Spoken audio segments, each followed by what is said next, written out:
Hi everyone, ಈ ಒಂದು ವಿಡಿಯೋದಲ್ಲಿ ಭಾರತದ ರೈಲ್ವೆ ಮಾಹಿತಿಯನ್ನು ನೋಡ್ತಾ ಹೋಗೋಣ. ಭಾರತದಲ್ಲಿ ಮೊದಲ ಪ್ಯಾಸೆಂಜರ್ ರೈಲ್ವೆ ಸೇವೆಯನ್ನು ಏಪ್ರಿಲ್ 16, 1853ರಲ್ಲಿ ಆರಂಭವನ್ನು ಮಾಡ್ತಾ ಹೋಗ್ತಾರೆ. ಯಾರ ಕಾಲದಲ್ಲಿ ಅಂತಂದರೆ ಬ್ರಿಟಿಷ್ ಗವರ್ನರ್ ಜನರಲ್ ಡಾಲ್ಹೌಸಿ ಅವರು ಈ ಒಂದು ಸೇವೆಯನ್ನು ಭಾರತಕ್ಕೆ ಕೊಡುಗೆಯಾಗಿ ನೀಡ್ತಾ ಹೋಗ್ತಾರೆ. ಸೊ ಅದಕ್ಕಾಗಿ ಅವರನ್ನು ನಾವು ಭಾರತದ ರೈಲ್ವೆ ಪಿತಾಮಹ ಅಂತ ಕರಿತೀವಿ. ಈ ಒಂದು ಪ್ಯಾಸೆಂಜರ್ ರೈಲು ಮುಂಬೈನಿಂದ ತಾಣಾವರೆಗೆ ಏನಾಗುತ್ತೆ ಸಂಚಾರವನ್ನು ಆರಂಭ ಮಾಡುತ್ತೆ.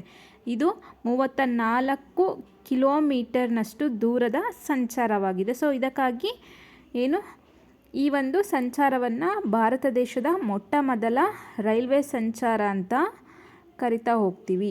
ಹಾಗೆ 2003ರಂದು ಭಾರತದ ರೈಲು 150 ವರ್ಷಗಳನ್ನು ಪೂರೈಸುತ್ತೆ. ಸೊ ಈ ಒಂದು ಸಂದರ್ಭದಲ್ಲಿ ಒಂದು ಲಾಂಛನವನ್ನು ಸಹ ಏನು ಮಾಡುತ್ತೆ ನಮ್ಮ ರೈಲ್ವೆ ಸರ್ಕಾರ ಬಿಡುಗಡೆಯನ್ನು ಮಾಡ್ತಾ ಹೋಗುತ್ತೆ. ಹಾಗೆಯೇ ನಮ್ಮ ದೇಶದಲ್ಲಿ ಅತಿ ಉದ್ದದ ರೈಲು ಅಂತ ನಾವು ರೈಲು ಮಾರ್ಗ ಅಂತ ಯಾವುದನ್ನು ಕರಿತೀವಿ ಅಂದರೆ ಅಸ್ಸಾಂ ರಾಜ್ಯದ ದಿಬ್ರುಗಢ್ನಿಂದ ತಮಿಳುನಾಡಿನ ಕನ್ಯಾಕುಮಾರಿಯವರೆಗೆ ಇರುವಂತಹ ಒಂದು ರೈಲ್ವೆ ಸಂಚಾರವನ್ನು ದೇಶದ ಅತಿ ಉದ್ದದ ರೈಲು ಮಾರ್ಗ ಅಂತ ಕರಿತೀವಿ.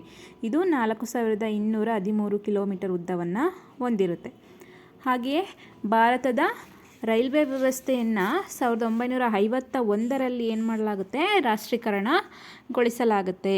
ಹಾಗೆ ನಮ್ಮ ಒಂದು ಬೆಂಗಳೂರಿನ ಜೋಲಾರ್ಪೇಟೆ ಮಧ್ಯ ರೈಲ್ವೆ ಮಾರ್ಗವನ್ನು 1856ರಲ್ಲಿ ಲಾರ್ಡ್ ಕಬ್ಬನ್ರವರ ಕಾಲದಲ್ಲಿ ನಿರ್ಮಾಣವನ್ನು ಮಾಡಲಾಗುತ್ತೆ. ಹಾಗೆಯೇ 1924ರಲ್ಲಿ ಮೊದಲು ರೈಲ್ವೆ ಬಜೆಟನ್ನು ಮಂಡಿಸ್ತಾ ಹೋಗ್ತಾರೆ. ಹಾಗೆಯೇ ಪ್ರತಿ ವರ್ಷ ಫೆಬ್ರವರಿ ತಿಂಗಳುಗಳಲ್ಲಿ ಏನು ಮಾಡುವಂಥದ್ದು ರೈಲ್ವೆ ಬಜೆಟನ್ನು ಕೇಂದ್ರ ರೈಲ್ವೆ ಸಚಿವರು ಮಂಡಿಸ್ತಾ ಹೋಗ್ತಾರೆ. 1947ರಲ್ಲಿ ಜಾನ್ ಮಥಾಯಿರವರು ಭಾರತದ ಮೊಟ್ಟ ಮೊದಲ ರೈಲ್ವೆ ಬಜೆಟನ್ನು ಮಂಡಿಸಿದಂತಹ ವ್ಯಕ್ತಿ ಆಗಿರುತ್ತಾರೆ. ಯಾರು? ಜಾನ್ ಮಥಾಯಿರವರು.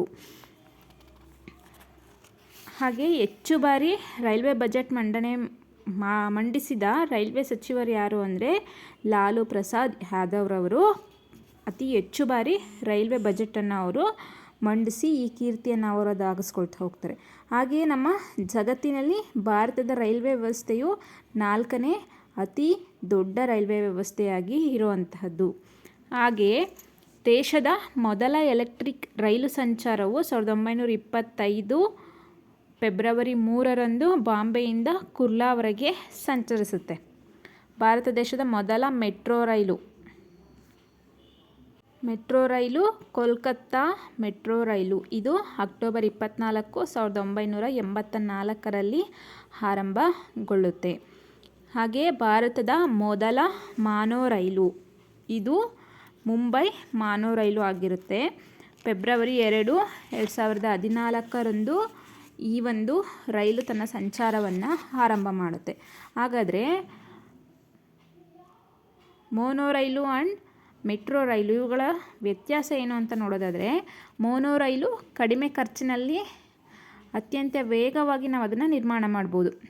ಲೋ ಬಜೆಟಲ್ಲಿ ಹೈ ಸ್ಪೀಡಾಗಿ ಆ ಒಂದು ಕನ್ಸ್ಟ್ರಕ್ಷನ್ನ ಮಾಡ್ಬೋದು. ಆದರೆ ಮೆಟ್ರೋ ರೈಲನ್ನು ನಾವು ಕನ್ಸ್ಟ್ರಕ್ಷನ್ ಮಾಡಬೇಕು ಅಂತ ಹೇಳಿದರೆ ಇದರ ಒಂದು ಬಜೆಟ್ ಹೆಚ್ಚಾಗಿರುತ್ತೆ. ಹಾಗೆಯೇ ಹೆಚ್ಚು ಕಾಲವನ್ನು ತೆಗೆದುಕೊಳ್ಳುತ್ತೆ.